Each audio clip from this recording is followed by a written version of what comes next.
भाई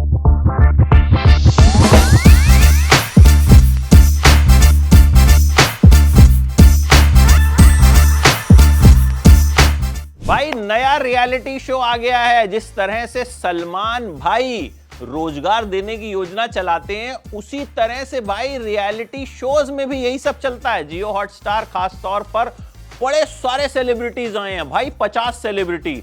कुछ को देख के तो मुझे ऐसा लगा कि मेरे पड़ोस वाली आंटी जो रील बनाती हैं वो ज्यादा पॉपुलर है इनसे। मतलब हम जानते नहीं है लेकिन वो सेलिब्रिटी हैं। इस देश में सबसे आसान काम है सेलिब्रिटी बन जाना। देखो भाई, शो मुझे बढ़िया लगा, ठीक ठाक लगा।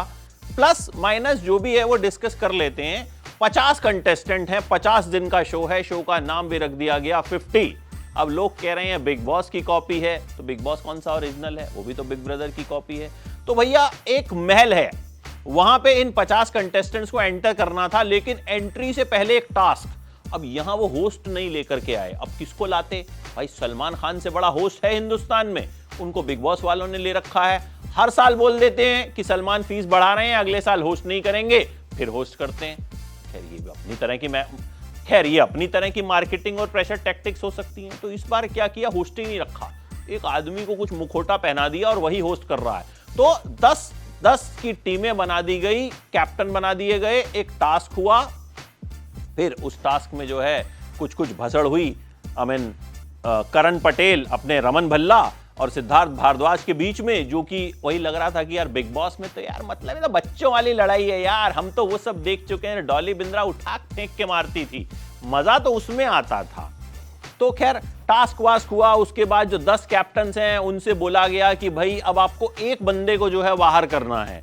तो उन्होंने वंशज सिंह को बाहर कर दिया। मतलब 22 साल का लौंडा है, कह रहा है कि प्रिंस नरूला, इन सब लोगों को तो मैंने इतने टाइम से टीवी पे देखा है, अचानक इन्हें अपने सामने देखा तो मेरी तो समझ में नहीं आया, बात कैसे करूं। कैप्टन्स का ये कहना था कि इन्होंने इंटरेक्ट नहीं किया। अब भाई बात तो ठीक है यार, प्रिंस नरूला को तो अब शो होस्ट करना चाहिए ना, वो कंटेस्टेंट बन के आ रहे हैं। करण पटेल, वो तो सब सीनियर हैं, और ये वंशज सिंह जो है अंकल बोल रहे हैं करण पटेल को। खैर ठीक है, इनकी जनरेशन में के हिसाब से अंकल है, वो कोई फर्क नहीं पड़ता उससे। और आई थिंक करण को भी कोई फर्क पड़ता नहीं होगा, क्योंकि बहुत बड़ी बच्चियों के पिता का किरदार वो टीवी पे निभा चुके हैं। वही इमेज लगता है वंशज कैरी कर रहे थे। देखो शो में सबसे बढ़िया था, हिमेश रेशमिया गाना बजाते हैं, म्यूजिकल चेयर चलती है, और हिमेश रेशमिया के म्यूजिक के बंद होते ही गेम शुरू होती है। ठीक है, उर्वशी ढोलकिया कहीं थोड़ा लड़खड़ाती हैं, फिर संभलती हैं, थोड़ा इमोशनल होती हैं। तो कुल मिला के महल में एंट्री से पहले एक कंटेस्टेंट बाहर हो गया, 49 कंटेस्टेंट अंदर चले गए। फिलहाल शो शुरू हुआ है। पहला एपिसोड मुझे ठीक ठाक लगा। कई जाने माने सेलिब्रिटीज हैं, निक्की तंबोली हैं, करण पटेल हैं, रजत दलाल हैं, बहुत सारे हैं जिन्हें आप जानते होंगे, और बहुत सारे हैं जिन्हें देख के आपको लगता होगा कि अच्छा ये सेलिब्रिटी हैं। जब वो इंट्रोड्यूस कर रहे थे कि ये हैं देश के वो 50 सेलिब्रिटी जो रोज ट्रेंड होते हैं, या भाई जो भाई कुछ तो सोच रहे होंगे कि हम पिछली बार ट्रेंड कब हुए थे, और हम तो कभी ट्रेंड ही नहीं हुए। तो खैर मैंने कहा ना, इस देश में सबसे आसान है सेलिब्रिटी बन जाना। तो कुल मिला के शो ठीक ठाक शुरू हुआ है। पहले एपिसोड के बाद दूसरे का प्रोमो दिखाया गया, जिसमें रजत दलाल और एक और कंटेस्टेंट जो हैं उनके बीच में भसड़ हो जाती है, लड़ाई हो जाती है। मतलब थोड़ा बिग बॉस तो लग रहा है, लेकिन अभी क्या करें, बिग बॉस की ही आदत है। हमको यही जानना है कि पड़ोस वाली मौसी अपनी बहू को क्यों डांट रही हैं। इसी बात का फायदा ये रियलिटी शो बनाने वाले उठाते हैं और हम देखते हैं।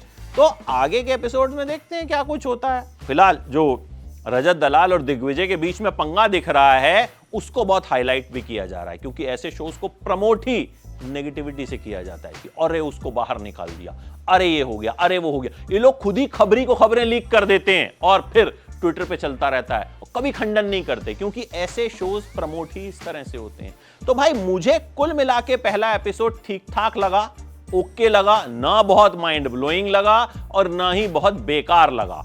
आपकी क्या राय है और आपका कौन सा फेवरेट कंटेस्टेंट है, बताइए कमेंट बॉक्स में।